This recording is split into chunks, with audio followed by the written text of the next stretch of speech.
Hello and welcome to leap scholar. My name is Divya and आज की video में हम बात करने वाले सबसे क्रूशियल स्टेप की अगर आप कनाडा जाके पढ़ाई करना चाहते हो तो, which is how to apply for your Canadian study permit. So इस वीडियो में हम बात करेंगे LOA, GIC, CAQ, medical examination, document checklist and step by step process की। सो शुरू करने से पहले आई सजेस्ट कि आप इस वीडियो को यहीं पे पॉज करो और मुझे बताओ कि आप ऐसी कौन सी कंट्री के बारे में, स्टडी परमिट प्रोसेस या फिर वीज़ा प्रोसेस के बारे में जानना चाहते हो in the comment section. And next video हम सबसे ज़्यादा डिमांडेड प्रोसेस के ऊपर ही बनाएंगे। So without further ado let's get started. Number 1, LOA यानी कि लेटर ऑफ एक्सेप्टेंस। जब एक स्टूडेंट अपना डिपॉजिट पे कर देता है तो कॉलेज या फिर यूनिवर्सिटी उसको एक लेटर इशू करती है which is the LOA। Now इस लेटर के अंदर आपके इंस्टीट्यूशन का DLI नंबर लिखा होगा और आपके कोर्स की प्लान स्टार्ट और एंड डेट लिखी होगी। एंड ये document is very important for your visa application. लेकिन DLI क्या होता है? DLI यानी कि designated learning institution.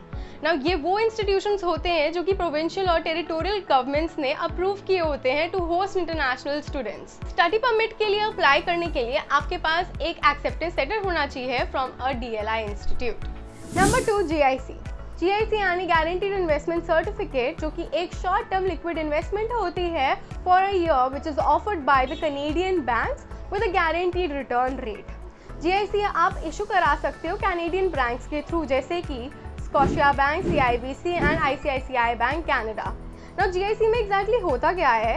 You make a deposit of 10,200 Canadian dollars and जैसे ही आप कनाडा में लैंड करते हो इस अमाउंट में से आपको 2,000 कैनेडियन डॉलर्स मिल जाते हैं एंड बाकी का बचा हुआ अमाउंट आपको मंथली इंस्टॉलमेंट्स के फॉर्म में मिलता रहता है and this process is completely online. Now let's understand कि GIC की ज़रूरत क्या है।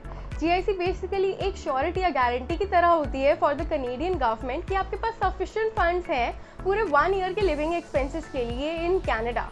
ऑल्सो जब आप GIC कर देते हो पे तो आपके लिए वीज़ा प्रोसेस थोड़ा इजी एंड फास्ट हो जाता है एंड स्टडी परमिट के लिए अप्लाई करने के लिए आपको सफिशिएंट फंड्स तो शो करने ही पड़ते हैं if you want to go and study in Canada. GIC के प्रोसेस को थोड़ा और अच्छे से समझते हैं in the form of steps.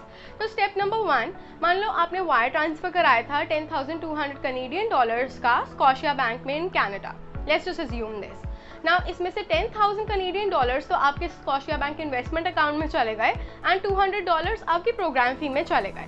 Step 2, आप कनाडा में लैंड कर रहे हो एंड आप स्कॉशिया बैंक की किसी भी ब्रांच में जाते हो एंड वहाँ पे पहुँचते ही आप रिक्वेस्ट करते हो अपने स्टूडेंट अकाउंट ओपन करने के लिए। Then you will get $2,000 and आपको अगर कोई इंटरेस्ट मिला है उस पर तो आपको वो भी मिल जाएगा। स्टेप नंबर 3, ना पूरे 12 मंथ्स जो बचे हैं उसमें आपको मंथली इंस्टॉलमेंट्स मिलते रहेंगे। Now this installment will be somewhere around 667 Canadian dollars per month. Step number 4, और नाउ ये जो पूरे 12 मंथ्स थे इसमें आपको आपके पूरे $10,000 की जो आपने इन्वेस्टमेंट करी थी वो प्लस कोई इंटरेस्ट अगर आपके बैंक में डिपॉजिट हुआ है तो वो सारा अमाउंट आपको मिल चुका होगा। नंबर 3, CAQ यानी कि क्यूबेक एक्सेप्टेंस सर्टिफिकेट। नाउ ये सर्टिफिकेट उन लोगों को चाहिए होता है जो कि फॉरेन वर्कर्स या स्टूडेंट्स होते हैं एंड वो रिजाइड करना चाहते हैं in the province of Quebec. ये क्यूबेक की गवर्नमेंट इशू करती है उन स्टूडेंट्स को जो कि क्यूबेक के एडमिशन क्राइटेरिया को मीट करते हैं एंड ये डॉक्यूमेंट बहुत इंपॉर्टेंट है क्योंकि जो अप्रूव कैंडिडेट्स होते हैं वो अपने CAQ को सबमिट कर सकते हैं एंड अप्लाई कर सकते हैं for their work and study permits. Quebec acceptance certificate is around 117 Canadian dollars and इसको मिलने में आपको 5 to 7 वीक्स का टाइम लगता है and as we have discussed कि ये मैंडेटरी है अगर आप क्यूबेक में पढ़ाई करना चाहते हो तो।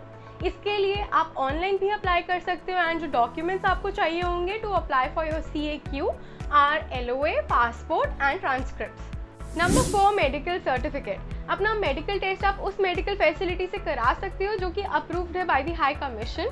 मेडिकल टेस्ट के लिए आपको कुछ डॉक्यूमेंट्स चाहिए होंगे जैसे कि 5 photos, offer letter and medical report form and इसकी कॉस्ट अराउंड 6,000 इंडियन रुपीज़ होगी। Number 5, SDS and non SDS category. अब समझते हैं कि इन कैटेगरीज का मतलब क्या है। शुरू करते हैं SDS कैटेगरी से यानी कि स्टूडेंट डायरेक्ट स्ट्रीम।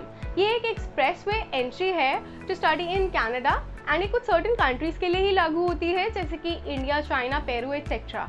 एक बार एक स्टूडेंट अपना IELTS SDS रिक्वायरमेंट को मीट कर लेता है तो वो अपने SDS वीज़ा के लिए एप्लीकेशन कर सकता है। सो अब बात करते हैं नॉन SDS वीज़ा की। नॉन-एसटीएस एक जनरल प्रोसेस है जहाँ पे वीज़ा एप्लीकेशन एक्सेप्ट की जाती हैं for study, work and immigration in Canada.